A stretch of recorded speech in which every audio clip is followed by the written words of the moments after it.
তহঁতে মই তহঁতৰ আগত কিবা হ'লে মই প্ৰথম গুলি ল'ম মানে চিন্তা নকৰিম।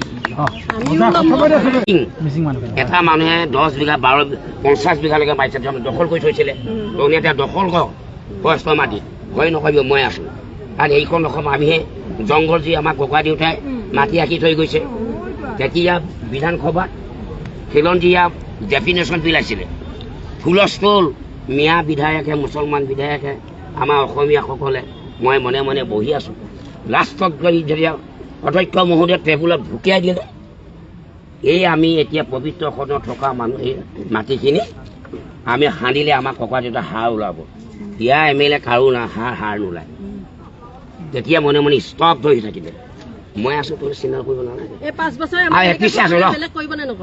এপিছে আছোঁ মই। এতিয়া গোটেই অসমত তিৱা এপিছে আছে হয় নহয়? অনলি এজনে মই কৰিম। তহঁতে মই তহঁতৰ আগত কিবা হ'লে মই প্ৰথম গুলি ল'ম মানে চিন্তা নকৰিম।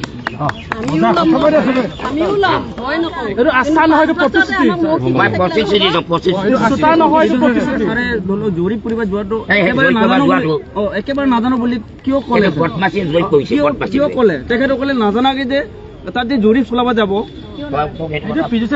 মুকলি মঞ্চত এই কথা মই মুকলি মঞ্চত নকওঁ।